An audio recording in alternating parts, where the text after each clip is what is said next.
bahkan balhiya mandubatun, sangat dianjurkan atau disunahkan. Itulah ziarah kubur. Di dalam kitab ini diterangkan bahwa Imam Hakim menceritakan dari Abi Hurairah, Rasulullah bersabda, "Man zara qabra walidayhi aw ahadihima fi kulli jum'atin ghuflahu wa kana baram bi walidayhi." Barang siapa yang berziarah ke kuburnya orang tua, baik keduanya atau salah satu sudah meninggal.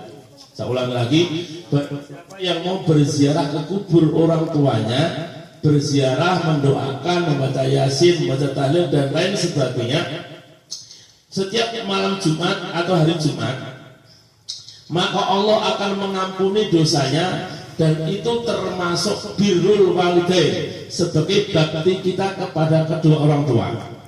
Jadi bapak-bapak rahimakumullah, salah satu simbol, salah satu keutamaan kita kalau kita benar-benar menjadi anak yang soleh, yang taat kepada kedua orang tuanya, maka hendaknya kalau kita di Jawa terutama, ya, kalau di sini otomatis mungkin kalau tiap malam Jumat pulang ke Jawa. Tapi kalau sampai punya umur tiap malam Jumat ke Jawa, ya alhamdulillah. Itu sebagai bakti kepada kedua orang tua. Mungkin jenengan semuanya dulu pernah kurang ajar dengan orang tua, pernah membantah kepada orang tua. Maka untuk menebus dosanya adalah sering kita berziarah ke makamnya. Jadi salah satunya hukumnya. Barang di dalam riwayat lain, man zara qabra walidayhi aw hadihima faqra'a inda Yasin wal Qur'anil Hakim ghufira lahu bi'adadi dzalika ayatan aw harfan. Barang siapa berziarah ke makamnya orang tua, maka jenengan sampai di sebelahnya orang makamnya membaca Yasin sampai habis, maka Allah akan mengampuni dosa kalian, anak-anak yang berziarah tadi itu, sebanyak dosanya itu bilangannya sama dengan bilangan ayat ayat Yasin atau huruf Yasin. Berapa ribu memang ayatnya huruf Yasin. Maka Allah akan mengedosanya bapak-bapak sekalian yang mau berziarah ke kubur. Berarti juga akan bermanfaat kepada kedua orang tua. Bahkan di dalam riwayat lain, man zara qabra walidayhi aw ahadihima kana kahajjatin. Barang siapa yang berziarah ke kuburnya kedua orang tuanya atau salah satunya yang sudah meninggal, maka pahalanya sama dengan haji. Ya. Nah, jenengan mau berziarah ke makamnya kedua orang tua atau salah satunya yang sudah meninggal, itu pahalanya sama dengan pergi haji. Ini luar biasa, Pak. Ini dalil-dalil yang menyebutkan bahwa ternyata ziarah kubur itu sangat dianjurkan oleh Rasulullah. Bahkan di dalam riwayat bahwa Rasulullah itu telah menceritakan dengan Aisyah, istri Rasulullah yang paling muda, bahwa malaikat Jibril itu pernah datang kepada Rasulullah. Lalu Jibril menyatakan, inna rabbaka ya'muruka an ta'tiya ahlal baqi fatastaghfir lahum. Wahai Muhammad, Allah telah memerintahkan engkau untuk berziarah ke kuburnya ahlul baqi, ya, di samping masjidil sebelahnya Masjid Madinah itu ada yang namanya makam baqi, ya, para sahabat Nabi. Kemudian kamu beristighfarlah untuknya, ya, memintakan maaf, minta ampunan. Maka Rasulullah pun akhirnya berziarah ke makam makam baqi. Kemudian Rasul berdiri lama. Setelah itu mengangkat tangannya 3 kali, ya, mengangkat 3 kali.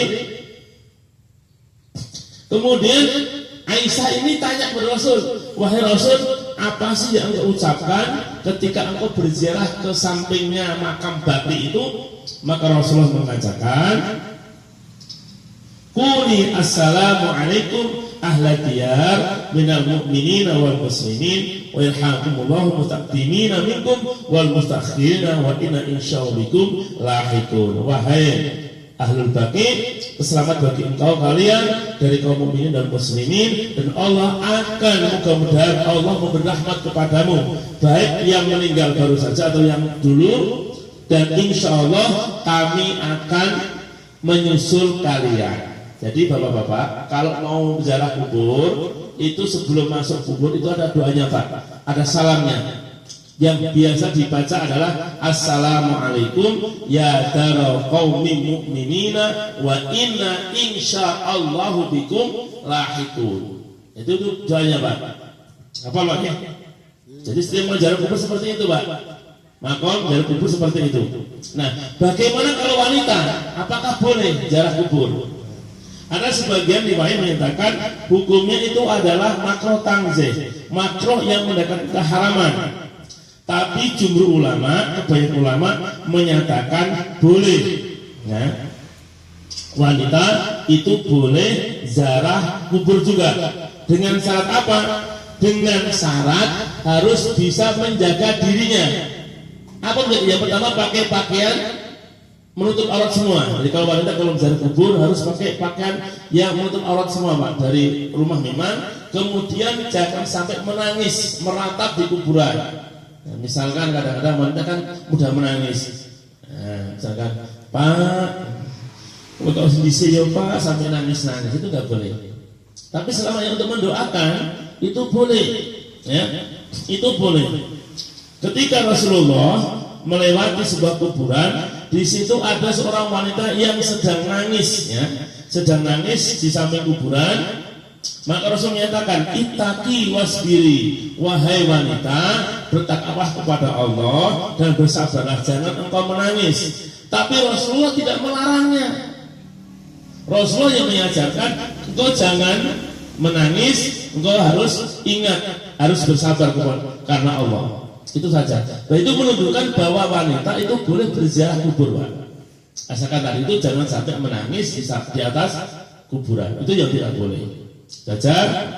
Bahkan Rasulullah sampaikan, ini nahaitukum an ziyaratul fazurwa. Dulu aku pernah melarang kalian untuk berziarah kubur, tapi sekarang berziarah. Fa innaha tudzakirul akhirah. Jadi dulu Rasulullah melarang orang berziarah kubur. Karena apa? Karena dulu kalau orang berziarah kubur nangis, minta Mbah, aku mau kubur diparingi rezeki akeh ya Mbah, tidak boleh Pak. Ya, Mbah, ya, muga-muga mebel kula laris Mbah, tidak boleh.